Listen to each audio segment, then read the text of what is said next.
నమస్తే, welcome to reporters time. నేను రాజశేఖర్. ఇక రిపోర్టర్స్ టైంలో హైదరాబాద్, ఉమ్మడి నల్గొండ, అలాగే వరంగల్, కరీంనగర్ ఇలా ప్రతి ఒక్క ఏరియా నుంచి కూడా మనకి రిపోర్టింగ్ అందించడానికి మా ప్రతినిధులు సిద్ధంగా ఉన్నారు.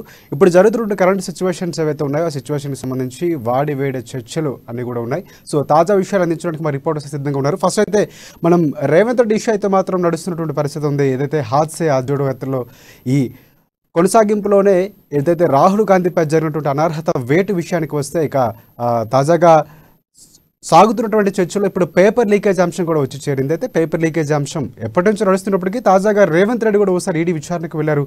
ఈ నేపథ్యంలో మరోసారి హాట్ టాపిక్ కామెంట్ చేశారు. దీనికి సంబంధించి మరింత సమాచారం అందించడానికి మా ప్రతినిధి హరీష్, హైదరాబాద్ ప్రతినిధి సిద్ధంగా ఉన్నారు. హరీష్, చెప్పండి.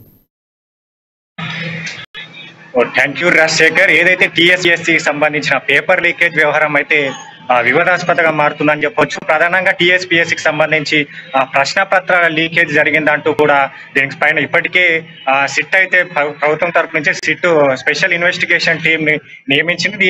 దీంట్లో భాగంగానే సిట్ అధికారులు కావచ్చు దీంట్లో కేసులో అంటే ప్రధానంగా టీఎస్పీఎస్సీకి సంబంధించిన పేపర్ లీకేజ్ వ్యవహారంలో ప్రధాన పాత్రధారుడైన టీఎస్పీఎస్సీ సెక్రటరీ టిఏ ప్రవీణ్ కుమార్ తో పాటు దీంట్లో సూత్రధారులైన మిగతా 15 మందిని కూడా అరెస్ట్ చేసి విచారణ చేస్తున్న పరిస్థితి కనిపిస్తుంది. ప్రధానంగా మనం చూసామంటే ఇది గత కొన్ని రోజులుగా ఈ సిట్ విచారణ అంతా కూడా ఏదైతే రాష్ట్ర వ్యాప్తంగా కూడా సంచలనంగా రేపుతుందని చెప్పవచ్చు. ప్రధానంగా రాజకీయ వర్గాల చర్చనే కాకుండా భవిష్యత్తులో అంటే గతంలో కూడా అంటే ఈ విషయం పైన కూడా ఇప్పటికే విద్యార్థి సంఘాలు కావచ్చు, అలాగే నిరుద్యోగ సంఘాలు కావచ్చు అన్ని కూడా రోడ్లపైకి వచ్చి బైఠాయించిన పరిస్థితి కనిపించింది. తాజాగా ఉన్న ఉస్మానియా విశ్వవిద్యాలయంలో కూడా చూడవచ్చు 2 రోజుల పాటు దీనికి సంబంధించి నిరుద్యోగ మార్చ్ పేరుతో భారీ ఎత్తున నిరసనలు చేపట్టడం జరిగింది. దీంతో భాగంగా ఇప్పటికే దీనికి సంబంధించిన దానిపైన కూడా దర్యాప్తు కొనసాగుతుందని చెప్పేసి ఇక్కడ సిట్ అధికారులు కావచ్చు, ప్రభుత్వం కావచ్చు చెప్తున్న పరిస్థితి కనిపించింది. ప్రధానంగా ఈ విషయానికి వస్తే ఇక్కడ ప్రతిపక్ష పార్టీలైన బీజేపీ కావచ్చు, కాంగ్రెస్ పార్టీ కావచ్చు, దీనికి సంబంధించి ఇక్కడ బండి సంజయ్ కావచ్చు, టీపీసీసీ అధ్యక్షుడు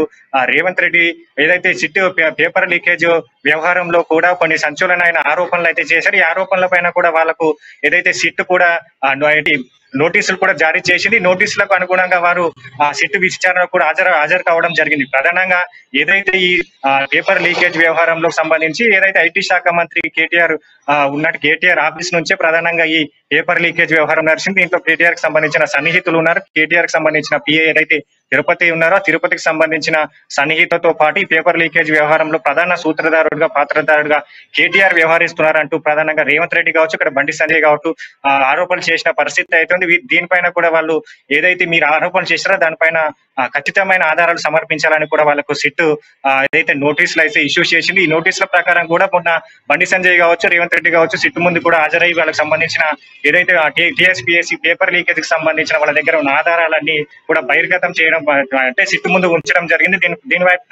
దీని పరంగా చూస్తే ప్రధానంగా రేవంత్ రెడ్డి ఇష్యూ అయితే ఈ రోజు రేవంత్ రెడ్డి ఢిల్లీ వ్యాప్తంగా కూడా కొన్ని సంచలన వ్యాఖ్యలు చేసిన పరిస్థితి కనిపిస్తుంది. ఇదైతే సిట్ విచారణలో భాగంగా తను సిట్ కార్యాలయానికి వెళ్తూ సిట్ వాళ్ళు విచారణ చేసి ఏదైతే తన దగ్గర ఉన్న సమాచారాన్ని మొత్తం ఐటీఆర్ కి సమర్పిస్తుంది.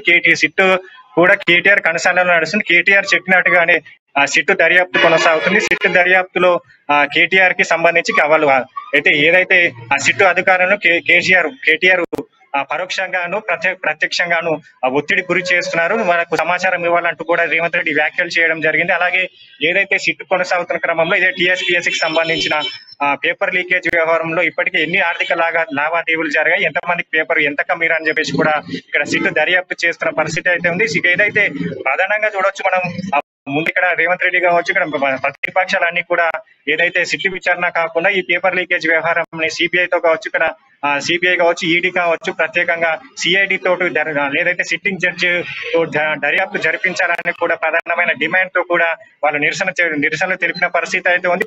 ప్రభుత్వాన్ని డిమాండ్ చేస్తున్న పరిస్థితి కనిపించింది. ప్రధానంగా ఈ రోజు కూడా రేవంత్ రెడ్డి ఒకటే చెప్పారు, ఏదైతే సిట్ దర్యాప్తు కొనసాగుతుందో అది కేసీఆర్ కనసాలలో నడుస్తుంది. ప్రభుత్వానికి కేటీఆర్ కు అనుగుణంగానే ఈ సిట్ విచారణ కొనసాగుతుంది. సిట్ లో కొంతమంది పాత్రధారులు ఉన్నారు, వారిని తప్పించేందుకు ఏదైతే SIT TSPSC leakage paper leakage వ్యవహారాన్ని చిన్నదిగా చించాలనే ఏదైతే కేటీఆర్ చేస్తున్నారని చెప్పేసి కూడా రేవంత్ రెడ్డి వ్యాఖ్యలు చేయడం జరిగింది. ప్రధానంగా మేము ఏదైతే సిట్ కావచ్చు, ఇక్కడ సిబిఐ కావచ్చు, లేదైతే సిఐడి కావచ్చు, డైరెక్ట్ మేము అంటే వాళ్ళను ప్రత్యేకంగా కూడా కలవనీయకపోగా వాళ్ళకు మా దీనిపైన మాట్లాడేందుకు కూడా అపాయింట్మెంట్ ఇస్తలేరు అని చెప్పేసి కూడా రేవంత్ రెడ్డి వ్యాఖ్యలు చేయడం జరిగింది. ప్రధానంగా ఏదైతే జగిత్యాల జిల్లాకు సంబంధించి ఒకే మండలానికి చెందిన 20 మందికి పైగా 25 మందికి పైగా ఒకే అంటే ఈ గ్రూప్ 1 పరీక్షా పత్రాల్లో 100 మందికి మార్కులు వచ్చాయని చెప్పేసి ప్రధానమైన ఆరోపణ అయితే ఇక్కడ రేవంత్ రెడ్డి చేయడం జరిగింది. దీనికి సంబంధించి కూడా ఇక్కడ సిట్ దర్యాప్తులు కూడా నిజాలు బయటపడ్డాయని తెలుస్తుంది. ప్రధానంగా దీంట్లో అంటే 25 మందికి పైగా వాళ్ళకి ఒకే గ్రూప్ 1 పరీక్షల్లో ఒకే దానికి 100 మార్కులకు పైగా మార్కులు వచ్చాయి. దీంట్లో ప్రధానంగా చూస్తే ఇదైతే ఈ ఏదైతే సెక్రటరీ పిఏ ప్రవీణ్ ఉన్నాడో, ప్రవీణ్ కి సంబంధించిన సహితులు అక్కడ మండల కేంద్రానికి సంబంధించిన వారు వాళ్ళతో పాటుగానే మరికొంతమందికి పేపర్ షేర్ అయింది. వారితో ఎన్ని లక్షల ఒప్పందం కుదుర్చుకున్న దానిపైన కూడా ఇక్కడ ప్రతిపక్షాలు పట్టుబడుతున్నాయి. ప్రధానంగా చూస్తే రేవంత్ రెడ్డి ఈ సిట్ విచారణ అయితే టీఎస్పీఎస్సీ సంబంధించిన లీకేజ్ వ్యవహారంలో కూడా ఏదైతే దేశ విదేశాలకు సంబంధించిన ఆర్థిక లావాదేవీలు ఉన్నాయి, ఇది విదేశాలకు కూడా పాకిందని చెప్పేసి కూడా వ్యాఖ్యలు చేయడం జరిగింది. దీంట్లో సిట్ విచారణ పారదర్శకంగా లేదు. దీంతో పాటు సిట్ తో పాటు సిబిఐ, ఈడీ ఏదైతే ఆర్థిక లావాదేవీలు విదేశాలకు వెళ్లిపోయాయని చెప్పేసి ప్రధానమైన ఆరోపణతో దీంట్లో సిబిఐ కావచ్చు, సిఐడి కావచ్చు విచారణ జరిపించాలని రేవంత్ రెడ్డి చెప్తున్న పరిస్థితి కనిపించింది. అలాగే ఏదైతే నిన్న సిరిసిల్లలోని కేటీఆర్ చేసిన వ్యాఖ్యలకు ఏదైతే టీఎస్పీఎస్ కి సంబంధించిన లీకేజ్ వ్యవహారాన్ని మేమే పసిగట్టాం, మేమే చెప్తామని రేవంత్ రెడ్డి చేసిన వ్యాఖ్యలను ఆయన కొట్టిపారేశారు. ప్రధానంగా చూస్తే ఏదైతే ఆర్థిక లావాదేవీలు టీఎస్పీఎస్ కి సంబంధించిన ఆర్థిక లావాదేవీల్లో వచ్చిన దానిపైన వివాదాల పైన కూడా ఈ కేసు అంతా బయటపడింది. దీంట్లో ఉన్నవారిని అంతా కూడా కఠినంగా శిక్షించాలి. ప్రధానంగా ప్రభుత్వం అయితే టీఎస్పీకి సంబంధించిన ఏదైతే కమిషన్ 12 మందితో కమిషన్ ఏర్పాటు చేసినప్పటి నుంచి కూడా ఇదంతా ఏదైతే కమిషన్ సభ్యులు సరిగా లేరని చెప్పేసి కూడా రేవంత్ రెడ్డి చెప్పిన పరిస్థితి కనిపించింది. ప్రధానంగా చూస్తే టీఎస్పీఎస్సీ వ్యవహారం కావచ్చు, ఇక్కడ ఒకటే ప్రతి కావచ్చు, ఇక్కడ ఏదైతే నిరుద్యోగ సంఘాలు కావచ్చు ప్రధానంగా డిమాండ్ చేస్తున్నారు ఒకటి, సిట్టింగ్ జడ్జి తోటి పాటు సిబిఐ లేదా సిఐడి విచారణ జరిపించాలి అని చెప్పేసి కూడా డిమాండ్ చేస్తున్నారు. ప్రధానంగా ఇక్కడ రేవంత్ రెడ్డి విషయానికి వస్తే ఏదైతే పారదర్శకంగా సిట్ విచారణ జరుగుతలేదు, ఏఆర్ శ్రీనివాస్ కేటీఆర్ కి తొలిగా వ్యవహరిస్తున్నారు. కేటీఆర్ కనుసన్నాలోనే ఈ విచారణ నడుస్తుంది. మా దగ్గర విచారణ అంతా మా దగ్గర వివరాలు తీసుకోండి కేటీఆర్ కు ఇస్తున్నారు. ప్రధానంగా ఇక్కడ సిట్ విచారణలో అంటే టీఎస్పీఎస్ సంబంధించిన పేపర్ లీకేజ్ విచారణలో నిందితులను కస్టడీకి తీసుకోక ముందే కేటీఆర్ ఎలా చెప్తారు, దీంట్లో ఇద్దరే నిందితులు ఉన్నారని చెప్పేసి ఏ విధంగా చెప్తారనే దానిపైన కూడా రేవంత్ రెడ్డి ప్రశ్నించడం జరిగింది. ప్రధానంగా కేటీఆర్ దగ్గర అన్ని దీనికి సంబంధించిన టీఎస్పీఎస్ కి పేపర్ లీకేజ్ కి సంబంధించిన అన్ని అంశాలు కేటీఆర్ చేతిలో ఉన్నాయి. కేటీఆర్ ని విచారణ జరిపిస్తే గానీ దీంట్లో నిజాలు బయటపడి అని చెప్పేసి ప్రధానమైన ఆరోపణ అయితే చేశారు. ప్రధానంగా చూస్తే దీంట్లో ప్రధానంగా ముందు నుంచి కూడా ఇక్కడ కేటీఆర్ కావచ్చు, బండి సంజయ్ కావచ్చు, ఒకటి ఏదైతే కేటీఆర్ చేసిన వ్యాఖ్యలు కావచ్చు, దీంట్లో ఇద్దరే నిందితులు ఉన్నారని చెప్పేసి ఆ వ్యాఖ్యలు కావచ్చు, దీంట్లో ఇద్దరికి ప్రమేయం ఉన్నదని చెప్పేసి కేటీఆర్ వ్యాఖ్యలు చేశారు. కేటీఆర్ కి ముందే ఈ లీకేజ్ వ్యవహారం తెలుసు. కేటీఆర్ కనుసన్నలో లీకేజ్ వ్యవహారం నడుస్తుంది. దీంట్లో ఆర్థిక లావాదేవీలకు సంబంధించి కేటీఆర్ ఆఫీస్ నుంచే కేంద్రీకృతంగా నడుస్తున్నాయని చెప్పి కూడా ఇక్కడ రేవంత్ రెడ్డి వ్యాఖ్యలు చేసిన పరిస్థితి అవుతుంది. ప్రధానంగా తాము ఈ రోజే కావచ్చు, రేపే కావచ్చు, తను ఈ సిఐడి కావచ్చు, సిబిఐ డైరెక్టర్లను కలుస్తాము, వారు అపాయింట్మెంట్ ఇవ్వాలి, అపాయింట్మెంట్ ఇస్తే మా దగ్గర ఉన్న వివరాలను సమర్పిస్తాం, దాంతో పాటు మేము సిబిఐ తోటి సిఐడి తోటి విచారణ జరిపించాలని కూడా వాళ్ళు కోరుతున్నట్లుగా తెలిపి రేవంత్ రెడ్డి చెప్పిన పరిస్థితి కనిపించింది. Right, thanks for updates Harish. ఇక నెక్స్ట్ కరీంనగర్ వెళ్దాం. కరీంనగర్ నుంచి అక్కడ హాట్ టాపిక్ జరుగుతున్నటువంటి పరిస్థితి ఉంది. అయితే గంగుల కమలాకర్ కార్యాలయంపై దాడి చేసినటువంటి పరిస్థితి ఉంది. ఇక్కడ ఉద్రిక్తత వాతావరణం నెలకొంది. ఏబీవీపీ కార్యకర్తలు ఏదైతే పేపర్ లీకేజ్ అంశంపై పూర్తి స్థాయిలో అక్కడ కార్యాలయం ముట్టడించారు. టీఎస్పీఎస్సీ చైర్మన్ను తప్పించాలని, తొలగించాలని కూడా వారు డిమాండ్ చేస్తున్న పరిస్థితి కనిపిస్తుంది. దీనికి సంబంధించి మరింత సమాచారం అందించడానికి మా ప్రతినిధి కరీంనగర్ ప్రతినిధి శ్రీకాంత్ సిద్ధంగా ఉన్నారు. శ్రీకాంత్, చెప్పండి. Good evening Rajasekhar. తెలంగాణ పౌర సరఫరాల శాఖ మంత్రి గంగుల కమలాకర్, కరీంనగర్ జిల్లాకు చెందిన గంగుల కమలాకర్ తన మీ సేవా ఆఫీస్ ఏదైతే కార్యాలయం ఉంటుందో ప్రజలతో పలు సందర్భాల్లో సమస్యల పరిష్కారం దిశగా పెట్టిన ఆ మీ సేవా ఆఫీసు ముందర ఈ రోజు ఏబీవీపీ విద్యార్థులు పెద్ద ఎత్తున ఆ కార్యాలయం ముట్టడికి ప్రయత్నించారు. ఇదే క్రమంలో పెద్ద ఎత్తున విద్యార్థులు ఒక్కసారిగా ఏబీవీపీ జెండాలు, ప్లకార్డులు పట్టుకొని టీఎస్పీఎస్సీ చైర్మన్ ను వెంటనే తొలగించాలి, అందుకు మంత్రులు బాధ్యత వహించాలి, తాము ఎన్నో వేల జీవితాలు అంటే విద్యార్థుల జీవితాలతో చెతలగాటమాడుకుంటున్న తెలంగాణ రాష్ట్ర సమితికి సంబంధించిన మంత్రులు ఎవ్వరు కూడా ఈ విషయంలో ఉపేక్షించకూడదు. వెంటనే టిఎస్పిఎస్సికి సంబంధించిన చైర్మన్ ను తొలగించాలని చెప్పేసి డిమాండ్ చేస్తూ మంత్రి కార్యాలయాన్ని ముట్టడించడానికి యత్నించారు. వెంటనే హుటాహుటిన అకస్మాత్తుగా ఈ విషయం సమాచారం అందుకున్న పోలీసులు అకస్మాత్తుగా ఆ ప్రదేశానికి చేరుకొని వారిని నిలువరించే ప్రయత్నం చేశారు. అంటే వాళ్ళు విద్యార్థులు ఎంతకి కూడా వెనక్కి మనం విజువల్ లో చూడొచ్చు. అమ్మాయిలు కూడా ఉన్నారు. ఏదైతే ఈ కార్యక్రమంలో అమ్మాయిలు కూడా పాల్గొన్నారు. వారిని ఎంత నిలువరించినా కూడా లాగి పడేసిన అంటే కొన్ని సందర్భాల్లో విద్యార్థుల్ని బలవంతంగా పోలీస్ వాహనం ఎక్కించి వారిని ఉద్రిక్త వాతావరణం అయితే నెలకొంది. ఆ పోలీస్ వాహనంలో ఎక్కించేటప్పుడు కొంతమంది విద్యార్థులకు కూడా గాయాలైన సందర్భాలు. కానీ తమకి ఎలాంటి ఇబ్బంది ఉన్నా కూడా విద్యార్థులు లెక్క చేయకుండా తమ ప్రాణాలు సైతం లెక్క చేయకుండా ఎలాంటి గాయాలైనా కూడా మంత్రి కార్యాలయాన్ని ముట్టడించడానికి అయితే ప్రయత్నించారు. అది ఇందులో అమ్మాయిలు కూడా ఏమాత్రం వెనక్కి తగ్గకుండా మాకు తగిన న్యాయం జరగాలి, విద్యార్థులందరికీ మా భవిష్యత్తు ఏంటి అని చెప్పేసి పెద్ద ఎత్తున ఉద్యమం అయితే చేపట్టారు. కొంతసేపు అక్కడ ఉద్విగ్న వాతావరణం కూడా నెలకొంది రాజశేఖర్. అయితే నిన్న కేటీఆర్ ఏదైతే సిరిసిల్ల ఇలాకాలో మంత్రి కేటీఆర్ ఇలాకాలో పర్యటించే సందర్భంగా ఏబీవీపీ విద్యార్థులు జెండాలు పట్టుకుని తన కాన్వాయ్కి ఎదురుగా తన ప్రయాణిస్తున్న వాహనానికి ఎదురుగా వెళ్లి ఇదే రీతిలో ఏదైతే ఈ రోజు మంత్రి కార్యాలయం ముట్టడానికి ప్రయత్నించారో అదే రీతిలో తన కాన్వాయ్కి అడ్డుపడి కొంతసేపు హంగామా సృష్టించారు.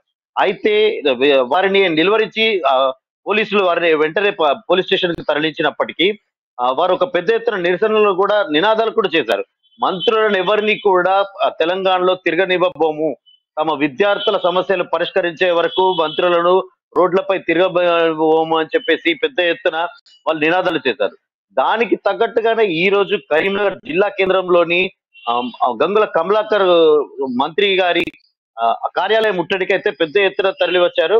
వీరందరినీ కూడా పోలీసులు ఎంత వారించినప్పటికీ మనం విజువల్స్ లో చూడొచ్చు, అతి దారుణంగా పోలీసులు ఎక్కడికక్కడ వారిని లాగి ఈడ్చి పడేసినా కూడా వాళ్ళు ఏ మాత్రం వెనక్కి తగ్గకుండా తమ ఉద్యమాన్ని అంటే వాళ్ళు నిరసనలు ఏదైతే వేల మంది జీవితాలతో టిపిఎస్సిఎస్సి అంటే ఈ తెలంగాణ ప్రభుత్వం ఏర్పడ్డాక ఉద్యోగాల నోటిఫికేషన్లు చాలా సార్లు వాయిదా వేస్తూ వచ్చేది. ఎట్టకేలకు ఈ ఉద్యోగ ప్రకటనలు చేసి నోటిఫికేషన్లు విడుదల చేసే క్రమంలో ఈ టిఎస్పిఎస్సి కొందరు దుర్మార్గులు చేసిన అక్రమాలకు టిఎస్పిఎస్సి పేపర్ లీకేజీ వ్యవహారం బయటకు రావడంతో ప్రభుత్వం వెంటనే పరీక్షలను రద్దు చేసింది. ఈ క్రమంలో తాము ఇన్ని సంవత్సరాల నుంచి మేము పరీక్షలకు పోటీ పరీక్షలు ప్రిపేర్ అవుతున్నాము, ఇప్పుడు మా పరిస్థితి ఏంటని చెప్పేసి కూడా విద్యార్థులు అక్కడక్కడ చాలా చోట్ల ఇప్పుడు ఈ రోజు హైదరాబాద్ లో కూడా పెద్ద ఎత్తున నిరసన జరుగుతుంది. అంటే తాము ఇన్ని సంవత్సరాలు కష్టపడి తల్లిదండ్రులకు దూరంగా ఉండి హాస్టల్లో ప్రైవేట్ హాస్టల్లో చాలని తిండితో ఎన్నో ప్రయాసాలు కోర్చి తాము ఎన్ని ఇబ్బందులు పడుతుంటే అధికార నిర్లక్ష్యంతో మా జీవితాలు అంధకారంలోకి వెళ్ళిపోయాయని చెప్పేసి వారు తమ భావోద్వేగాన్ని వ్యక్తపరచడానికి మంత్రుల కార్యాలయాన్ని ముట్టడి చేయడానికి కూడా వెనకాడట్లేదు. పోలీసుల నుంచి ఎంత ప్రతిఘటన ఎదురైనా కూడా వారు ఏ మాత్రం వెనక్కి తగ్గకుండా మంత్రి కార్యాలయాన్ని ముట్టడించే ప్రయత్నం అయితే చేశారు రాజశేఖర్. రైట్ రైట్ ఇక్కడ ఇంకోటి విషయం అంటే ఎంత జరుగుతున్నా కూడా ఎందుకంటే పోలీసులు కూడా చాలా విచక్షణ రహితంగా అక్కడ ఏబీవీపీ కార్యకర్తలు తీసుకెళ్తున్న పరిస్థితులు మనం విజువల్స్లో క్లియర్గా చూస్తున్నాం. మళ్ళీ ఇంత జరుగుతున్నప్పుడు కూడా ఏదైతే మంత్రి గంగుల కమలాకర్ ఏదైనా వివరించే ప్రయత్నం చేశారా, కనీసం ఆ అధికారుల నుంచి కానీ ఏమైనా వివరణ వచ్చిందా? మంత్రి గంగుల కమలాకర్ అందుబాటులో లేరు. ఆ సమయంలో అంటే అకస్మాత్తుగా ఏదైతే విద్యార్థులు అకస్మాత్తుగా కేవలం మీడియా ప్రతినిధులకు మాత్రమే సమాచారం ఇచ్చారు. అది కూడా ముందు సమాచారం ఇస్తే ఆ విషయం అందరికీ తెలిసిపోతుందని చెప్పేసి వాళ్ళు తగిన జాగ్రత్తలు తీసుకుంటారని చెప్పేసి అకస్మాత్తుగా ఏదైతే నిరసనకి ముందు కరెక్ట్ 5 నిమిషాల ముందుగా ఒక మీడియా ప్రతినిధులకు సమాచారం ఇచ్చి వెంటనే అక్కడ చేరుకొని తమ నిరసన వ్యక్తపడ్డారు. ఒకనొక సందర్భంలో మంత్రి కార్యాలయం గేటు దుక్కే ప్రయత్నం కూడా చేశారు. ఆ వెలుపల మంత్రి అనుచరులు కూడా అదే విధంగా ప్రతిఘటించారు. కట్టెలతో ఆ గేటు ఎక్కుతున్న విద్యార్థులను మనం విజువల్స్ లో కూడా చూడొచ్చు, ఆ విద్యార్థులను కొట్టే ప్రయత్నం కూడా చేశారు. వెంటనే తేరుకున్న పోలీసులు సమాచారం అందుకొని ఏసీపీ తులా శ్రీనివాసరావు ఆధ్వర్యంలో 2 టౌన్ సిఐ గాని వన్ టౌన్ సిఐ గాని వీరంతా కూడా వెంటనే అక్కడ స్థానికంగా ఆ మంత్రి కార్యాలయానికి చేరుకొని ఆ విద్యార్థుల్ని ఈడ్చి పడేశారు, ఎక్కడికక్కడ లాగి పడేశారు. అందులో కొందరు యువతులు కూడా ఉన్నారు. కాకపోతే చాలా సేపటి వరకు కూడా అంటే యువతులను ముట్టుకోవడానికి మగ పోలీసులకు ఎలాంటి అధికారాలు ఉండవు. కానీ అక్కడ ఆ యువకులను ఈడ్చి పడేస్తుంటే మనం విజువల్లో చూడొచ్చు. ఈడ్చి పడేస్తుంటే ఆ విద్యార్థినిలు ఎవరైతే అమ్మాయిలు ఉన్నారో తమ తమ శారీరక దేహాన్ని కూడా లెక్క చేయకుండా గట్టిగా ప్రతిఘటించే ప్రయత్నం చేశారు. ఏది ఏమైనప్పటికీ మేము మా ఉద్యమాన్ని మేము వదలము అన్న రీతిలో ఎవరైతే యువకులు వారితో వచ్చారో ఆ యువకులు గట్టిగా పట్టుకొని ఏది ఏమైనప్పటికీ మమ్మల్ని ఏం చేసినా పర్వాలేదు, మేము వెనక్కి తగ్గామనే రీతిలో వాళ్ళు ప్రతిఘటించే ప్రయత్నం అయితే చేశారు. కాసేపటికి ఆలస్యంగా అంటే ఆ మహిళా సిబ్బంది, పోలీస్ సిబ్బంది ఆలస్యంగా అక్కడ చేరుకొని ఆ మహిళలను కూడా ఈడ్చికెళ్లి మనం విజువల్ చూడొచ్చు. వారు మహిళలను అంటే యువతులను కూడా దారుణంగా పోలీసు వాహనంలో దారుణంగా కుక్కి వారిని ప్రతిఘటించి వారిని అక్కడి నుంచి తీసుకెళ్లే ప్రయత్నం అయితే చేశారు రాజశేఖర్.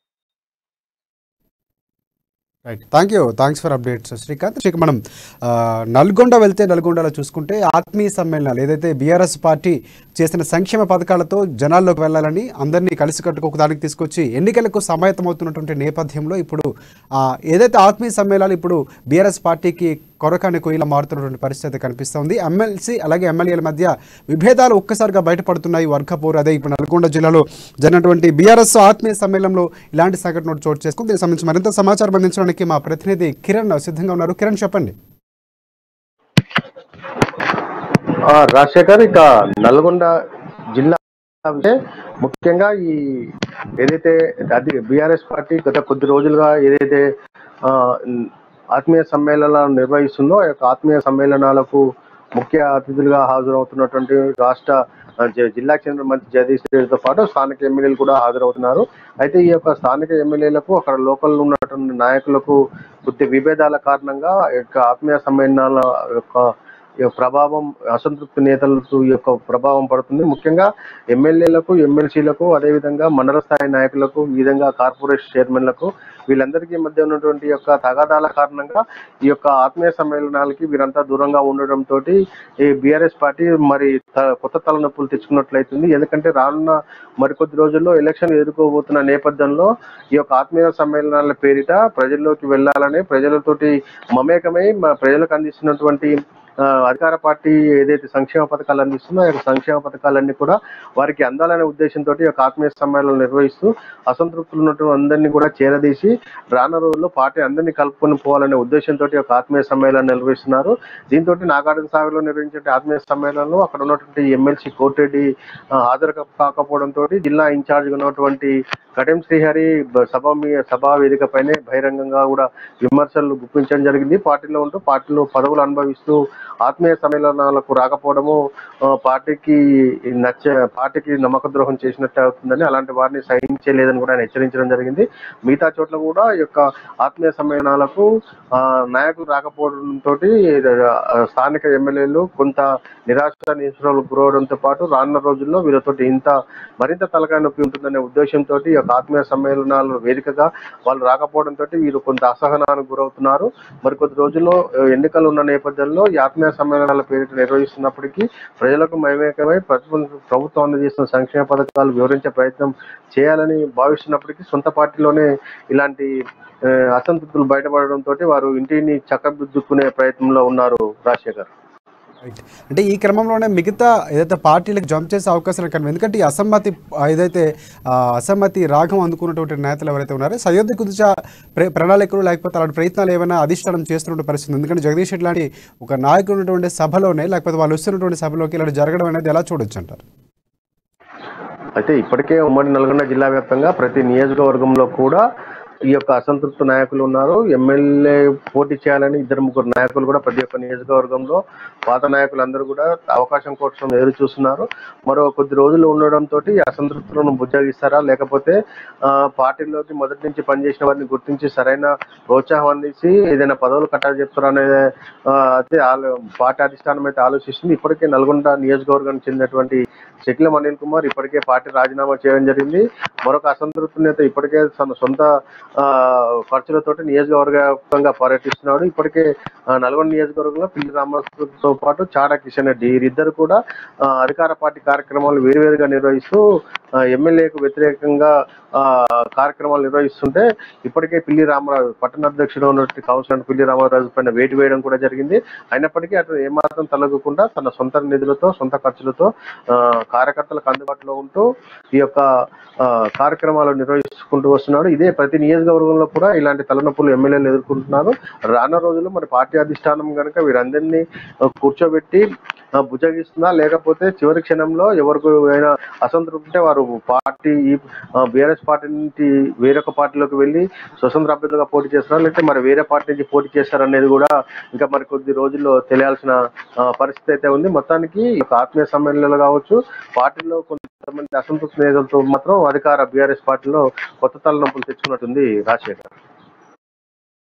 Thank you Kiran. ఇక మనం ఎమ్మెల్సీ కవితకు సంబంధించినటువంటి ఏదైతే లిక్కర్ స్కామ్ దాదాపుగా ఈ కేసు తెలుగు రాష్ట్రాల్లో కూడా చాలా సంచలనంగా మారినటువంటి పరిస్థితి ప్రధానంగా మన తెలంగాణ విషయానికి వస్తే ఇక రైట్ దీనికి సంబంధించి తాజాగా ఫోన్లు మీడియాకు చూపించి లోనికి తీసుకెళ్లినటువంటి విచారణ సమయంలో కవిత మనం ఆ విజువల్స్ కూడా చూసాం.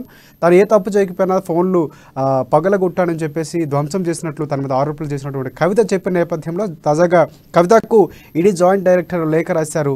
తన ఫోన్లు పరిశీలించేటప్పుడు తన ఫోన్ ఓపెన్ చేసేటప్పుడు తన ప్రతినిధినైనా లేదనుకుంటే కవిత అయినా హాజరు కావాలంటూ కూడా చెప్పినటువంటి పరిస్థితి. దీనికి సంబంధించి మరింత సమాచారం అందించడానికి మా హైదరాబాద్ ప్రతినిధి శ్రీరామ్ సిద్ధంగా ఉన్నారు. శ్రీరామ్ చెప్పండి. రాజశేఖర్, ఇటీవల దేశవ్యాప్తంగా లిక్కర్ స్కామ్ సంబంధించి ఎమ్మెల్సీ కవిత ఎవరైతే ఉన్నారో దాదాపుగా గత ఈడీ 3 సార్లు దర్యాప్తులో పాల్గొనడం జరిగింది. అయితే గతంలో చూసుకున్నట్లయితే ఈ 3 సార్లు పర్యటనలో భాగంగా ముఖ్యంగా ఈడీ మొదటిసారి పర్యటన సంబంధించి ఈడీ పలుసార్లు ప్రశ్నించింది. అంటే గతంలో జరిగినటువంటి ఢిల్లీ లిక్కర్ స్కామ్ లో దాదాపుగా 30 మంది పైగా ఉన్నటువంటి అధికారులు ఈడీ దీనికి సంబంధించి ఈడీ అధికారులు దాదాపుగా దర్యాప్తు కోసం వీరిని పంపించడం జరిగింది. ఏదైతే ఈ ఢిల్లీ లిక్కర్ స్కామ్ లో గతంలో జరిగినటువంటి ఢిల్లీ లిక్కర్ స్కామ్ లో కీలకమైనటువంటి ఆ ప్రభుత్వము అప్పట్లో తీసుకొచ్చినటువంటి లిక్కర్ స్కామ్ సంబంధించిన పథకాలను వీరు తప్పుదోవ పట్టించారని ఢిల్లీ లిక్కర్ స్కామ్ సంబంధించినటువంటి విషయంలో అక్కడ రిక్రూట్ అయినటువంటి గ్రూప్ 1 అధికారి అక్కడ జరిగినటువంటి వాటిని బహిర్గతం చేసే దిశగా అధికారి ముందడుగు వేయడంతో దాదాపుగా 30 మంది నిందితులను బహిర్గతం చేసింది. అంటే ఈ 30 మందిలో కూడా దాదాపుగా నిందితులు కొందరు అనుమానితుగా భావించింది. అయితే ఇందులో భాగంగా తెలంగాణకు సంబంధించినటువంటి ఎమ్మెల్సీ కవిత లిక్కర్ స్కామ్ లో ఉండడం మనకి తెలిసిన విషయమే. అయితే గతంలో ఈడీ ముందు హాజరైనటువంటి కవిత పలుమార్లు ఈడీ రెండోసారి విచారణకు హాజరు కాలేదు. ఎందుకంటే గతంలో జరిగినటువంటి విచారణలో కీలకంగా ఈడీ అధికారులు గతంలో జరిగినటువంటి మన దక్షిణ భారతదేశ రాష్ట్రాలకు సంబంధించి దాదాపుగా 100 కోట్ల స్కామ్ జరిగిందంటూ ఈడీ పలుమార్లు దర్యాప్తులో పేర్కొనడం జరిగింది. అంటే దక్షిణ భారతదేశ రాష్ట్రాలకు సంబంధించి 100 కోట్ల స్కామ్స్ సంబంధించి దీంట్లో కీలకంగా ఉన్నటువంటి పిల్లై కావచ్చు, ఆ ప్రభుత్వానికి సంబంధించినటువంటి మంత్రులు కీలకంగా ఉన్నారు. అయితే బుచ్చిబాబు ఆడిటర్ ఎవరైతే ఉన్నారో ఎమ్మెల్సీ కవితకు సంబంధించి ఈ దక్షిణాది రాష్ట్రాల్లో ఉన్నటువంటి వారితో సంబంధాలు ఎలా ఉన్నాయి అంటే కాల్ డేటా విషయంలో కావచ్చు, వారు మాట్లాడినటువంటి అంశాలు ఎలా ఉన్నాయో వాటిని అంటే వినాలి, అంటే విని వాటిని సూచించాలి అనే విధంగా అయితే ఆ డేటాను అంటే గతంలో జరిగినటువంటి వ్యాపారపరంగా ఉన్నటువంటి డేటాని కూడా పూర్తి స్థాయిలో దర్యాప్తు చేయాలని చెప్పి ఈడీ రైట్ శ్రీరామ్, ఇక్కడ చూడాలి ఇంకోటి ప్రధానంగా అంటే సోమా భరత్ అన్న వ్యక్తి కీలకంగా ఎందుకంటే ప్రభుత్వానికి సంబంధించినటువంటి న్యాయ నిపుణుగా ఉన్న అతను ఇప్పుడు చాలా కీలకంగా ఈ కేసుకు సంబంధించి అంత ఎదురుగా కవిత మాట్లాడడానికి ప్రధానమైనటువంటి కారణం ప్రతిదానికి ప్రతిఘటిస్తూ సమాధానం చెప్పడానికి కారణమైనటువంటి సోమా భరత్ ఇక్కడ ఇదైతే ఫోన్లు ఓపెన్ చేసే సమయంలో అక్కడ తన ప్రతినిధిగా పంపించే అవకాశం ఉందని కూడా మనకు సమాచారం అవుతుంది. దీనికి సంబంధించి మీ దగ్గర సమాచారం ఏంటి? రాజశేఖర్, రెండోసారి ఈడీ దర్యాప్తు సంస్థ వారిని ఆదేశాలకు రావాలని ఆదేశించింది. అయితే రెండోసారి రాలేదు. అంటే గతంలో జరిగినటువంటి ఈడీ విచారణలో అక్కడ జరిగినటువంటి సంభాషణల్ని అతనికి ఉండేటటువంటి ఎమ్మెల్సీ కవితకి ఎవరైతే పర్సనల్ గా అడ్వైజర్స్ ఎవరైతే లాయర్స్ ఉన్నారో వారి ద్వారా సజెషన్స్ తీసుకోవడం జరిగింది. అయితే గతంలో ఈడీ అధికారులు కవితను ప్రశ్నించిన సందర్భంలో గతంలో వాడిన సెల్ ఫోన్ డేటా సంబంధించి ఆ ఫోన్స్ పోయాయి లేదా ఆ ఫోన్ లో ఉండే డేటాను ఎరేజ్ చేశామంటూ చెప్పిన విషయం మనకు తెలిసిందే. అయితే ఈడీ అధికారులు గతంలో చేసినటువంటి ఆరోపణలే మీడియా ముందు వారు చెప్పినట్టు అంశాలే కీలకంగా చెప్పడం జరిగింది. అయితే ఈడీ అధికారుల ముందు కవిత మన ప్రవేశపెట్టినటువంటి మొబైల్ ఫోన్లను మనం ఒక్కసారి చూసుకున్నట్లయితే దాదాపుగా ఫోన్లు ఈ లిక్కర్ వ్యవహారం దాదాపుగా 2 సంవత్సరాల క్రితంది. అయితే వాడినటువంటి ఫోన్లు ఈడీ అధికారులు సూచించినటువంటి ఫోన్లు కాకుండా మన రీసెంట్ గా వాడినట్టు ఫోన్లుగా మనకు తెలుస్తా ఉంది. అయితే దీనికి సంబంధించి అధికారులు అడిగినటువంటి వాటికి పూర్తి ఆధారాలు లేకపోవడంతో ఈ తనకు పర్సనల్ సెక్రటరీగా భరత్ ఉన్నారు, ఆ భరత్ తో దీనికి సంబంధించినటువంటి పంపడం జరిగింది. అయితే సుప్రీంకోర్టు 3వసారి ఖచ్చితంగా అంటే సుప్రీంకోర్టులో ఒక మహిళను సాయంత్రం వేళ విచారించకూడదు, అయితే సాయంత్రం 6 తర్వాత విచారించకూడదు అనే అంశాలను పరిగణలో పెట్టుకొని సుప్రీంకోర్టును అప్పీల్ చేయడం జరిగింది. సుప్రీంకోర్టు కూడా మన జరిగినటువంటి 24th నాడు సుప్రీంకోర్టు ఇటువంటి కీలక ఈడీ అనేది దేశంలో అత్యున్నతమైనటువంటి సంస్థలు, వీటిలో సుప్రీంకోర్టు జోక్యం ఉండరాదని చెప్పేసి దాన్ని కొట్టివేయడం జరిగిన విషయం మనకు తెలిసిందే. అయితే దీనికి సంబంధించి పూర్తి డీటెయిల్స్ ఏంటి అని మనకి తెలియాల్సింది Rajasekhar. Thanks for updates Sriram. ఇక మనం మెదక్ వెళ్దాం. మెదక్ చూసుకుంటే రామాయంపేటలో మళ్ళీ దీక్ష కొనసాగే అవకాశం ఉంది. గతంలో 180 రోజులు దాదాపుగా రెవెన్యూ డివిజన్ ఏర్పాటు చేయాలని, ఆ రెవెన్యూ డివిజన్ సాధన లక్ష్యంగా అక్కడ సాధన సమితి కూడా ఏర్పడింది. 180 రోజుల పాటు జరిగినటువంటి సమ్మెలో మంత్రి హరీష్ రావు ఇచ్చినటువంటి హామీతో వాళ్ళు వెనక్కి తగ్గడం, దాదాపుగా 4 ఏళ్ళైనా ఏదైతే హామీలు ఇచ్చారో కేవలం హామీలకే పరిమితమవుతున్నాయి, మా సమస్యలు పట్టించుకునే పరిస్థితి లేదు, మళ్ళీ కార్యాలయం దిశగా ఎటువంటి ప్రయత్నాలు చేయట్లేదని చెప్పేసి ఆందోళన చేస్తూ మళ్ళీ ఉద్యమ బాట పట్టినటువంటి పరిస్థితి కనిపిస్తుంది. దీనికి సంబంధించి మరింత సమాచారం అందించడానికి మెదక్ ప్రతినిధి సునీల్ సిద్ధంగా ఉన్నారు. సునీల్, చెప్పండి.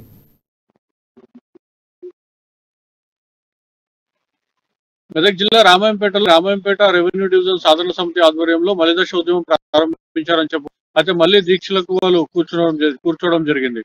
అయితే గతంలో మంత్రి హరీష్ రావు ఇచ్చిన హామీ మేరకు గతంలో నిర్వహించిన ధర్నాను, ఆందోళన కార్యక్రమాలు, దీక్షలను విరమించారు సాధన సమితి సభ్యులు. అనంతరం 4 ఏళ్లు గడిచినా కూడా రామాయంపేటకు రెవెన్యూ డివిజన్ రాకపోవడంతో మళ్ళీ స్పందించిన సాధన సమితి నాయకులు మళ్ళీ మలిదశ ఉద్యమాన్ని ప్రారంభించారని చెప్పవచ్చు. జిల్లాను ప్రారంభించారు. మరోవైపు సంబంధించి కుల సంఘాలతో పాటు యువజన కూడా కలుపుకొని ఉద్యమాన్ని ముందుకు తీసుకెళ్తామని చెప్పి సాధన సమితి సభ్యులు చెప్పారు. మరోవైపు ఈసారి మాత్రం ఎలాంటి పరిస్థితుల్లోనూ రాజకీయ నేతలు, పాలకుల నాయకుల మాటలు మాత్రం నమ్మే పరిస్థితి లేదు. తప్పనిసరిగా రామాయంపేటకు రెవెన్యూ డివిజన్ రావాల్సిందే అని చెప్తున్నారు. గతంలో అసెంబ్లీ నియోజకవర్గ కేంద్రంగా నియోజకవర్గాల పునర్విభజనలో భాగంగా రామాయంపేట నుంచి నియోజకవర్గాన్ని తొలగించి మెదక్లో ఏర్పాటు చేసి అభివృద్ధిలో కుంటిపడుతుంది రామాయంపేట. కనీసం రెవెన్యూ ఇవ్వాల్సిందిగా అప్పటి నుంచి డిమాండ్ చేస్తున్నప్పటికీ అధికారులు, పాలకులు స్పందించడం లేదు. మరోవైపు స్థానిక సిట్టింగ్ ఎమ్మెల్యే పద్మరెడ్డి కూడా స్పందించారు. గతంలో రెవెన్యూ డివిజన్ సాధన కోసం మంత్రి హరీష్ రావుతో చెప్పారని, ఆయన స్పందించారని, ముఖ్యమంత్రి కేసీఆర్ తో మాట్లాడి రెవెన్యూ డివిజన్ సాధిస్తామని చెప్పి, రెవెన్యూ డివిజన్ ఏర్పాటుకు కూడా సహకరిస్తామని చెప్పి హామీ ఇవ్వడం జరిగిందని, అయినప్పటికీ ఎమ్మెల్యే కానీ, మంత్రి కానీ, ముఖ్యమంత్రి కానీ ఈ హామీ నిలబెట్టుకోలేదని, ప్రజల అభివృద్ధి కోసం, పట్టణ అభివృద్ధి కోసం తాము అడుగుతున్నాం తప్ప వేరేదేమీ లేదని చెప్పి వాళ్ళు చెప్తున్నారు. మరోవైపు రామాయంపేట పట్ల ఎందుకు చిన్న చూపు వహిస్తున్నారని చెప్పి రామాయంపేట రెవెన్యూ డివిజన్ సాధన సమితి సభ్యుల ప్రశ్నిస్తున్న పరిస్థితి ఉంది. మరోవైపు ఈ ఉద్యమాన్ని మాత్రం ఆపేది లేదు. నిరంతరం రెవెన్యూ డివిజన్ వచ్చే వరకు మాత్రం ఎలాంటి పరిస్థితుల్లో ఉద్యమం ఆపేది లేదని చెప్పి వారు కరాకంటున్నారు. మరోవైపు 2వ రోజుకు వీరి దీక్షలు చేరుకున్నాయి. ఈ నేపథ్యంలో పోలీసు అధికారులు కూడా పరిస్థితిని ఎప్పటికప్పుడు పరిశీలిస్తున్న పరిస్థితి ఉంది. మరోవైపు ఇప్పటికే పలు రాజకీయ పార్టీలు కూడా ఈ అంశాన్ని లేవనెత్తాయి. మరోవైపు వీరందరికీ కూడా ఎవరైతే ఈ రామాయంపేట రెవెన్యూ డివిజన్ సాధన కోసం వారు పనిచేస్తా ఉన్నారో, ఉద్యమిస్తున్నారో వారందరూ కూడా ప్రతిపక్ష పార్టీల మద్దతు ఉందని చెప్పవచ్చు. మరోవైపు కుల సంఘాలు, యువజన సంఘాలతో కలుపుకొని త్వరలోనే పెద్ద ఎత్తున నిరసన ర్యాలీ చేపడుతుందని చెప్తూ విగ్రహానికి కూడా వారు వినతి పత్రం అందజేయడం జరిగింది. ప్రభుత్వం ఎలాగో స్పందించడం లేదు కాబట్టి అంబేద్కర్ విగ్రహానికి వారు తమ వినతి పత్రం ఇచ్చి కూడా నిరసన వ్యక్తం చేస్తారని చెప్పవచ్చు. Right, thanks for update Sunil. ఇక మనం నెక్స్ట్ మహబూబ్ నగర్ వెళ్దాం. మహబూబ్ నగర్ వెళ్తే ప్రదీప్ మనకు సిద్ధంగా ఉన్నారు. బీజేపీలో వనపర్తి మాజీ బీఆర్ఎస్ నాయకులు మంత్రి నిరంజన్ రెడ్డిపై అసంతృప్తి ఇటీవలే ముగ్గురు రాజీనామా చేసినటువంటి పరిస్థితులు ఉన్నాయి. దీనికి సంబంధించి మరింత సమాచారం అందించడానికి మా ప్రతినిధి మహబూబ్ నగర్ నుంచి ప్రదీప్ సిద్ధంగా ఉన్నారు. ప్రదీప్ చెప్పండి. Good evening Rajasekhar. అయితే ఏదైతే బీఆర్ఎస్ పార్టీ అసంతృప్త నేతలు ఎవరైతే జెడ్పీ చైర్మన్ లోక్నాథ్ రెడ్డితో పాటు ఇద్దరు ఎంపీపీలు వనపర్తి పెద్దమందడి ఎంపీపీలు మేఘారెడ్డి కిషన్ రెడ్డి నిన్న ఈటల రాజేంద్రన్ కలవడం ఉమ్మడి జిల్లా వ్యాప్తంగా కొంత బీఆర్ఎస్ పార్టీలో సంచలనం రేపిందని చెప్పొచ్చు. అయితే ఈ గతంలో ఎమ్మెల్యే మంత్రి నిరంజన్ రెడ్డికి పై వ్యతిరేకత అవలంబిస్తున్నారు. అయితే మొత్తం మీద ఈ గతంలో కూడా తమ అనుచరులపై మంత్రి దాడులు చేయిస్తున్నాడంటూ తమ అనుచర గణాన్ని వేధిస్తున్నాడంటూ వీళ్ళు పలు ఆరోపణలు అయితే చేశారు. ఈ సందర్భంలోనే అయితే గత నెలలో ఎవరైతే తమ అనుచరుడు ఉన్నాడో శ్రీనివాస్ అనే వ్యక్తిని కిల్లా పెద్దమందడి మండలం మణిగిల్లలో అతనిపై ఎమ్మెల్యే పై మంత్రిపై వాట్సాప్ లో వైరల్ చేశారంటూ అతనిపై పోలీసులతో అక్రమ కేసులు బనాయించి పోలీసులతో కొట్టించడం కొంత సంచలనం రేపింది. ఈ నేపథ్యంలోనే మంత్రికి సంబంధం లేకుండా మంత్రి అది కాకుండా తమ అనుచరులపై పోలీసులు అది చేయరని, దీంట్లో మంత్రి పాత్ర ఉందంటూ గత నెలలో ఎవరైతే లోక్నాథ్ రెడ్డి మరియు బీఆర్ఎస్ పార్టీలో కీలక నేతలతో పాటు పెద్ద మొత్తంలో కార్యకర్తలతో సమావేశం ఏర్పాటు చేసి వీళ్ళు బీఆర్ఎస్ పార్టీకి రాజీనామా చేశారు. ఈ నేపథ్యంలోనే నిన్న ఒక ప్రైవేట్ ప్రోగ్రామ్ అంటే బీజేపీ నేత ఎవరైతే మున్నూరు రవీందర్ రెడ్డి ఉన్నారో అతని తల్లిదండ్రుల జ్ఞాపకార్థం అయ్యప్ప స్వామి దేవాలయంలో ఒక ఆర్చ్ను ఏర్పాటు చేసే కార్యక్రమంలో పాల్గొన్న ఈటల రాజేందర్లు ఈ అసంతృప్త నేతలు కలవడం కొంత చర్చనీయాంశమైంది. అయితే వనపర్తిలో బీఆర్ఎస్ పార్టీలో లుకలుకలు మొదలైన మొదటి నుంచి అనుకుంటున్నా నిన్న ఈటల రాజేందర్ని ఈ నాయకులు కలవడంతో అది నిజమేనంటూ కొంత ఆరోపణలు అయితే వస్తున్నాయి. అయితే ఈ అసంతృప్త నేతలు రాబోయే ఎలక్షన్ లో భాగంగా రాబోయే కాలంలో బీజేపీలో చేరతారంటూ ఈ ఈటల రాజేందర్ కలవడం వల్ల బీఆర్ఎస్ వర్గాలు అనుమానం వ్యక్తం చేస్తున్నాయి.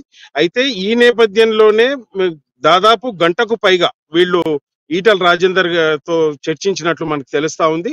అయితే ఈ చర్చల నేపథ్యంలోనే బీజేపీలో చేరడంపై పలు విషయాలు కూడా చర్చించినట్టు కూడా మనకు తెలుస్తా ఉంది.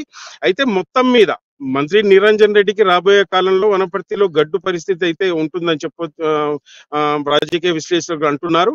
అయితే ఉమ్మడి జిల్లా వ్యాప్తంగా ఈటల రాజేందర్లు ఈ అసంతృప్త కలవడం మాత్రం చర్చనీయాంశమైంది. ఇక్కడ చూసుకుంటే ఇదే ఏదైతే జరుగుతున్నటువంటి పరిణామాలు తర్వాత రాబోయే ఎన్నికల్లోనూ తర్వాత కొంతమంది నాయకులు ఇందులో చేరే అవకాశం ఏమైనా కనిపిస్తుందా? ప్రభావం ఎంతవరకు ఉండొచ్చు అంటారు? అయితే ఇప్పటికే వనపర్తి రాజకీయాల్లో బీఆర్ఎస్ ఎవరైతే కీలక నేతలు ఉన్నారో వీళ్ళకు అందుబాటులో వీళ్ళకి టచ్ లో ఉన్నట్టు మనకు తెలుస్తా ఉంది. అయితే ఏదైతే లోక్నాథ్ రెడ్డి మొదటి నుంచి నిరంజన్ రెడ్డి వ్యవహార శైలిని బాహటంగానే సభసాక్షిగానే వ్యతిరేకిస్తూ వస్తున్నారు. ఈ నేపథ్యంలోనే తమ అనుచరులపై అక్రమ కేసు బనాయించి కేసు విధించి పోలీసులతో కొట్టించడాన్ని వాళ్ళు సీరియస్ గా తీసుకొని పై విధంగా నిర్ణయం తీసుకున్నారు. ఈ సందర్భంలోనే బీఆర్ఎస్ పార్టీ నుంచి లోక్నాథ్ రెడ్డితో పాటు ఎంపీపీలు మాజీ సింగిల్ విండో చైర్మన్లతో పాటు కీలక నేతలు రాజీనామా చేసినటువంటి సందర్భం ఉంది. అయితే నిరంజన్ రెడ్డి వీళ్ళు రాజీనామా చేసినప్పటికీ నిరంజన్ రెడ్డి వీళ్ళతో చర్చించడం కానీ మాట్లాడడం కానీ జరగలేదంటూ మనకైతే తెలుస్తా ఉంది. అయితే ఈ నేపథ్యంలో వీళ్ళు నెల రోజులుగా ఉండగా నిన్న రాజేందర్ రెడ్డితో వీళ్ళు కలవడం కొంత చర్చనీయాంశమైంది. రాబోయే కాలంలో వీళ్ళు పెద్ద భారీ సంఖ్యలో తమ అంచనాతో బీజేపీలో చేరే అవకాశాలు అయితే స్పష్టంగా కనిపిస్తున్నాయని మనకైతే తెలుస్తా ఉంది. Rajasekhar, thanks for updates Pradeep. ఇక మనం ఆదిలాబాద్ వెళ్దాం. ఆదిలాబాద్ చూసుకుంటే ఎక్కడ చూసినా టీఎస్పీఎస్సీకి సంబంధించి రాష్ట్ర వ్యాప్తంగా నియోజకవర్గాల వారీగా జిల్లాల వారీగా ఆందోళనలు చేస్తున్నటువంటి ఏబీవీపీ ఇక్కడ తాజాగా మనం ఆదిలాబాద్లో చూసుకుందాం. ఎమ్మెల్యే కార్యాలయం ముట్టడికి ప్రయత్నించినటువంటి విజువల్స్ సందర్భాలు అయితే జరిగినటువంటి ఉన్నాయి. దీనికి సంబంధించి మరింత సమాచారం అందించడానికి మా ప్రతినిధి మా రీజనల్ కోఆర్డినేటర్ సత్యనారాయణ సిద్ధంగా ఉన్నారు. చెప్పండి సత్యనారాయణ. Thank you Rajasekhar. ఇక్కడ టీఎస్పీఎస్సీ పేపర్ లీకేజ్ వ్యవహారంపై ఆదిలాబాద్ లో మాత్రం ఈరోజు ఉద్రిక్త పరిస్థితి ఏర్పడింది. ఇక్కడ స్థానికంగా ఉన్నటువంటి యొక్క ఏబీవీపీ నాయకులు ఎమ్మెల్యే కార్యాలయ ఇంటి ముట్టడికి క్యాంప్ ఆఫీస్ ముట్టడికి యత్నించారు. అయితే వారి యత్నాన్ని పోలీసులు అడ్డుకోవడంతో స్వల్ప ఉద్రిక్తత చోటు చేసుకుంది. ఇరు వర్గాలకు మధ్య అటు పోలీసులకు ఇటు ఏబీవీపీ నాయకులకు మధ్య స్వల్ప తోపులాట జరిగింది. ఈ తోపులాట కాస్త స్వల్ప ఉద్రిక్తంగా మారింది. అయితే ఖచ్చితంగా తమ ఏవైతే ప్రశ్నలు ఉన్నాయో ఏవి పేపర్ లీకేజీ అంశంపై తాము ఏమైతే డిమాండ్ చేస్తున్నామో ఆ డిమాండ్ ప్రభుత్వానికి చేరవేసే విధంగా వాళ్ళు ప్రభుత్వ తరపు ప్రతినిధి స్థానిక MLA Jogu Ramanna camp office ముట్టడికి ఏబీవీపీ నాయకులు అయితే ప్రయత్నించారు. అయితే వారు ప్రధానంగా డిమాండ్ చేసే అంశం ఏంటంటే ఎవరైతే విద్యార్థులు ఎన్నో ఆశలు పెట్టుకొని ఇక్కడ ఆదిలాబాద్ జిల్లా అంటేనే చాలా వెనుకబడినటువంటి జిల్లా, అత్యంత నిరుపేద ఉన్నటువంటి ఒక పరిస్థితి. ఎందుకంటే ఇటు వ్యవసాయదారుల కుటుంబాలు కానీ వ్యవసాయ కూలీలు కానీ తర్వాత ఆదివాసీలు కానీ ఎక్కువగా అంటే ఇలాంటి కష్టాలు అనుభవించకుండా తమ పిల్లలు చదువుకోవాలి, ఎదగాలి, కనీసం ప్రభుత్వ కొలువు తల్లిదండ్రులు వాళ్ళని అప్పు చేసి డబ్బులు వెచ్చించి కాలేజీలో చేరి ఇటు స్టడీ సెంటర్లకు తర్వాత మిగతా కోచింగ్లకు పంపిస్తూ వాళ్ళని కనీసం ఒక ప్రభుత్వ ఉద్యోగ కన్నవారి ఆశలు కళ విద్యార్థులు ఆరోపిస్తున్నారు. తాము ఎంతో కష్టపడి రెయిన్బో వాళ్ళు స్టడీ సెంటర్స్ లో తర్వాత కాలేజీల్లో అంటే దాదాపుగా రాత్రింబ వాళ్ళు కూడా కష్టపడి చదివినా కూడా ఫలితం లేకపోయింది. తాము ఎన్నో ఆశలు పెట్టుకుని రాసినటువంటి ఒక ఎగ్జామ్స్ రద్దు కావడంతో అటు నిరుద్యోగ విద్యార్థుల అభ్యర్థులు ఎవరైతే కూడా ఆందోళన చెందుతున్నట్టుగా ఏబీవీపీ నాయకులు ఆరోపిస్తున్నారు. అంటే ఇప్పటికే ఈ యొక్క పేపర్ లీకేజీ అంశం రాష్ట్ర వ్యాప్తంగా కూడా ఎంతో సంచలనంగా మారింది. అన్ని చోట్ల కూడా ఏబీవీపీ నాయకులు అటు మిగతా విద్యార్థి సంఘాల నేతలు అయితే కూడా ఆందోళన చేస్తున్నారు. అదేవిధంగా ఇక్కడ స్థానికంగా ఉన్నటువంటి యొక్క ఏబీవీ నాయకులు కూడా ఈ యొక్క ఎమ్మెల్యే ఇంటి ముట్టడికి యత్నించడంతో పరిస్థితి అయితే ఉద్రిక్తంగా మారింది. అంటే వాళ్ళు ప్రధానంగా కోరుతున్నది ఒకటి ఏంటంటే ఇప్పటికైతే ఏవైతే పరీక్షలు ఉన్నాయో ఆ పరీక్షలు ఏవైతే జరిగినటువంటి ఒక పరీక్షలు 4 పరీక్షలు రద్దు చేశారు. తర్వాత ఆ షెడ్యూల్ అయినటువంటి ఒక మిగతా పరీక్షలు కూడా రీషెడ్యూల్ కాబోతున్నాయన్నట్టుగా తర్వాత దర్యాప్తు తర్వాత తిరిగి ఈ యొక్క పరీక్షల షెడ్యూల్ మళ్ళీ ప్రకటిస్తారని చెప్పేసి సిఎస్పిఎస్సి నుంచి వస్తున్నటువంటి ఒక వార్తల నేపథ్యంలో అయ్యో మళ్ళీ పరీక్షలు రాయాల్సిందేనా, ఇప్పుడు రాసిన పరీక్షలు ఏం కావాలి, ఎంతో పరీక్షలు చాలా బాగా రాశాం, కష్టపడి రాశాం, కానీ బూడిదలో పోసిన పన్నీర్ అయినటువంటిగా ఆవేదన విద్యార్థుల్లో కనిపిస్తోంది. విద్యార్థుల ఆవేదన ఇక్కడ యొక్క ఏబీవీపీ నాయకుల్లో కూడా కనిపిస్తోంది. అందుకే వాళ్ళు విద్యార్థుల పక్షాన ఈ యొక్క విషయాన్ని ప్రభుత్వం దృష్టికి అంటే తమ ఏదైతే ఉద్యమం తరపున పోరాడుతున్న సంఘీభావాన్ని ప్రభుత్వానికి తెలియజేసేందుకే గతంలో కూడా కలెక్టరేట్ ముట్టడి తర్వాత స్థానికంగా ధర్నా చౌక్లో ధర్నాలు ఇవన్నీ చేశారు. కానీ ఈ రోజు మనకు అంటే ఇంకా కాస్త దీని యొక్క తీవ్రతను పెంచి ఎమ్మెల్యే ఇంటి ముట్టడికి యత్నించడం ఇక్కడ స్థానికంగా కొంత సంచలనంగా ఉద్రిక్తంగా మారింది. మొత్తం మీద ఎవరైతే ఆందోళన ఏబీవీపీ నాయకులు ఉన్నారో ఏబీవీ నాయకుల్ని అక్కడికి అడ్డుకున్నటువంటి పోలీసులు వారిని బలవంతంగా అరెస్ట్ చేసి పోలీస్ స్టేషన్ కు తరలించారు. Rajasekhar, thanks for update Satyanarayana. ఇక మనం నెక్స్ట్ చూసుకుంటే వరంగల్ వెళ్దాం. వరంగల్లో ఈతకు వెళ్ళినటువంటి 2 విద్యార్థులు వాగులో గల్లంతైనటువంటి సందర్భం కనిపిస్తుంది. దీనికి సంబంధించి మరింత సమాచారం అందించడానికి మా ప్రతినిధి స్వామి సిద్ధంగా ఉన్నారు. స్వామి, చెప్పండి. Good evening. మొత్తానికి రాజశేఖర్ చూసుకుంటే భూపాలపల్లి జిల్లాలోని మొత్తానికి పరకాల మొగులుపల్లి సంబంధించిన మోడల్ స్కూల్లో కూడా కీసరా పాఠశాల గ్రామంలో కూడా మొగుళ్ళపల్లిలో కూడా 9 విద్యార్థులు కూడా మొత్తానికి చూసుకుంటే వాళ్ళు వాగులపై గల్లంతైన పరిస్థితి కనపడుతుంది. కానీ నిన్న జరిగిన సంఘటనలో కూడా ఎవరు కూడా తల్లిదండ్రులు పట్టించుకోకపోవడంతో కూడా ఈ సంఘటన జరిగిందని చెప్పుకోవచ్చు. కానీ తల్లిదండ్రులు పట్టించుకుంటూనే కూడా వాళ్ళు మళ్ళీ ఫోన్ కాల్ ద్వారా కూడా తెలుసుకునే ప్రయత్నం చేశారు. ఫోన్ కాల్లో కూడా వాళ్ళు తల్లిదండ్రులు తీసుకున్న తర్వాత హర్షవర్ధన్, అఖిల్ కూడా ఇద్దరు గల్లంతైన విషయం తెలుసుకుంది. గల్లంతైన వారిలో కూడా వాళ్ళు మృత్యువాద పడ్డ వారిలో కూడా హర్షవర్ధన్ కూడా అఖిల్ కూడా ఉన్నారని చెప్పి కూడా తెలుసుకున్నారు. కానీ మొత్తాన్ని చూసుకుంటే విచార సంఘటనలో భూపాలపల్లి జిల్లాలో కూడా జరిగింది. అది చూసుకుంటే ఇప్పుడు మొత్తాన్ని చూసుకుంటే మన భూపాలపల్లి జిల్లాలో కూడా పరకాల నియోజకవర్గం భూపాలపల్లి మొగుళ్ళపల్లిలో కూడా జరిగిన విషయం తెలిసింది. కీసర పాఠశాలలో కూడా జరిగిన విషయం కూడా మా హర్షవర్ధన్ కూడా అఖిల్ అనే విద్యార్థులు కూడా మృతి చెందిన ఘటన విషాద ఛాయలు కూడా భూపాలపల్లి జిల్లాలో అనుకున్నాయని చెప్పుకోవచ్చు. రాజశేఖర్.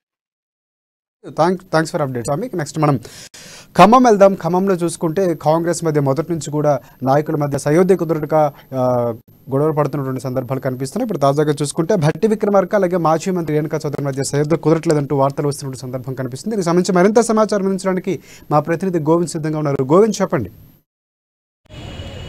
Thank you Rajasekhar. ఖమ్మం జిల్లాలో మాత్రం రోజు రోజుకి రాజకీయ సమీకరణాలు హీట్ ఎక్కుతున్న పరిస్థితి కనిపిస్తుంది. ప్రధానంగా చూసుకుంటే కాంగ్రెస్లో మాత్రం కొంచెం వర్గ వివాదాలు ఏర్పడుతున్న పరిస్థితి కనిపిస్తుంది. ప్రధానంగా చూసుకుంటే కాంగ్రెస్ పార్టీలోని మాజీ మంత్రి రేణుకా చౌదరి అదేవిధంగా భట్టి విక్రమార్క ఇద్దరి మధ్య మాత్రం కొంచెం వర్గ విభేదాలు మాత్రం తారాస్థాయికి చేరవచ్చు. ఈ నేపథ్యంలో ఎవరికి వారే యమునా తీరే అన్న చందంగా మాత్రం ఖమ్మం జిల్లాలో మాత్రం ఏర్పడి చెప్పవచ్చు. ఒకవైపు ఖమ్మం జిల్లాలో మాత్రం రాష్ట్రమంతటా ఒకవైపు టీఆర్ఎస్ గెలిస్తే మాత్రం ఖమ్మం జిల్లాలో మాత్రం కాంగ్రెస్కే జరుగుతుందని చెప్పొచ్చు. 2018 ఎన్నికలు కానీ 2014 ఎన్నికలు 2 సార్లు కూడా కాంగ్రెస్కి ఎక్కువ సీట్లు వచ్చినాయని చెప్పవచ్చు. కేవలం ఒక సీటు మాత్రమే ఖమ్మం జిల్లాలో గెలిచి చెప్పవచ్చు. ఈ నేపథ్యంలో మాత్రం ఖమ్మం జిల్లాలో మాత్రం కాంగ్రెస్కి ఒక సీట్లు ఎక్కువగా వచ్చిన నేపథ్యంలో మాత్రం నాయకుల్లో మాత్రం సఖ్యత లేదనేది మాత్రం కొంచెం వినిపిస్తున్న పరిస్థితి. ఈ నేపథ్యంలో మాత్రం కార్యకర్తల్లో మాత్రం తమే అంటూ కూడా కార్యకర్తలు రోజు రోజుకి బలోపేతం చేసేందుకు కూడా కార్యకర్తలు ముందుకు వస్తున్నారు కదా. నాయకుల్లో మాత్రం వర్గ విభేదాలు మాత్రం తారస్తాయని చెప్పవచ్చు. ఒక్క గ్రూపులోనే దాదాపు ఖమ్మం జిల్లాలో చూసుకున్నట్లయితే వర్గపోరు మాత్రం తారాస్థాయి చేసింది. ఒకవైపు బట్టి వర్గం కానీ మరోవైపు రేణుకా చౌదరి వర్గం అదేవిధంగా సామాన్ చంద్రశేఖర్ వర్గం కూడా సత్తా ఒక వర్గం ఉంది. ఈ నేపథ్యంలో వర్గపోరు ఎక్కువ ఉన్న నేపథ్యంలో మాత్రం పార్టీ రాబోయే రోజుల్లో మాత్రం కాంగ్రెస్ గెలుస్తుందనే మాత్రం కొంచెం పార్టీ కార్యకర్తల్లో కొంచెం సంకోచిస్తున్న పరిస్థితి వస్తుంది. ఈ నేపథ్యం చూసుకుంటే ఖమ్మం జిల్లాలో మాత్రం కాంగ్రెస్ వైపు ఎక్కువ సీట్లు వస్తాయనే నేపథ్యంలో మాత్రం 2014 ఎన్నికలు 2018 ఎన్నికలు ఈ 2 సార్లు కూడా కాంగ్రెస్ ఎక్కువ జయగొట్టని చెప్పవచ్చు. గతంలో చూసుకుంటే 2014 ఎన్నికల్లో మాత్రం కాంగ్రెస్ అదేవిధంగా సిపిఐ నాయకులు సపోర్ట్ చేశారు. అదేవిధంగా 2018 ఎన్నికల్లో మాత్రం టీడీపీ మాత్రం కాంగ్రెస్ సపోర్ట్ చేసింది. ఈ నేపథ్యంలో మాత్రం ఖమ్మం జిల్లాకు సంబంధించి సత్తుపల్లిలో కానీ అదేవిధంగా అశ్వరాపేట కానీ 2 సీట్లు మాత్రం సండ్ర వెంకట వీరయ్య అదేవిధంగా మెచ్చనాయస్ గెలిచారు. తర్వాతకి పార్టీగా అనుకున్న తర్వాతకి టీఆర్ఎస్లో పార్టీ కండుగొప్పుకున్న పరిస్థితి కనిపిస్తుంది. అదేవిధంగా పాలేరు నుంచి చూసుకుంటే కందా రూపేందర్ రెడ్డి అదేవిధంగా వైరా నుంచి చూసుకుంటే లౌడియా రాహుల్ నాయక్ కానీ అదేవిధంగా ఇల్లందు నుంచి హరిప్రియ ఇలా అందరూ మాత్రం దాదాపు 8 మంది వరకు మొత్తం టీఆర్ఎస్లో జాయిన్ అయిన పరిస్థితి కనిపిస్తుంది. కేవలం 10 సీట్లలో 2 సీట్లు మాత్రమే కాంగ్రెస్ పక్షంలో ఉన్నాయి. ఒకటి మాత్రం భద్రాచలం నుంచి కోదం వీరే అదేవిధంగా బట్టి మధిర నుంచి బట్టి విక్రమార్క ఈ 2 సీట్లు మాత్రమే కాంగ్రెస్ కొట్టడం చెప్పవచ్చు. మిగతా 8 సీట్లు దాదాపు మొత్తం బీఆర్ఎస్కే పార్టీకి జయగొట్టని చెప్పచ్చు. ఈ నేపథ్యంలో కాంగ్రెస్కి మాత్రం రాబోయే రోజుల్లో ఎలాంటి థ్యాంక్స్ ఫర్ అప్డేట్స్ గోవింద్. ఇక మనం నెక్స్ట్ నిజామాబాద్ వెళ్దాం. నిజామాబాద్లో చూసుకుంటే అక్బర్ నగర్లో ఏదైతే ఉందో దానికి సంబంధించి స్పీకర్ పోచారం శ్రీనివాసరెడ్డి అభివృద్ధి కార్యక్రమాలకి ప్రారంభోత్సవాలు చేసినట్టు కనిపిస్తుంది. దీనికి సంబంధించి మరింత సమాచారం అందించడానికి మా ప్రతినిధి శ్రీనివాస్ సిద్ధంగా ఉన్నారు. శ్రీనివాస్, చెప్పండి.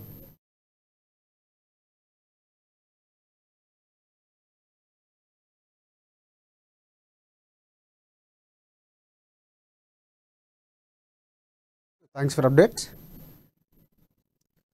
రైట్, ఇది ఇవాళ రిపోర్టర్స్ టైం చూసాం కదా.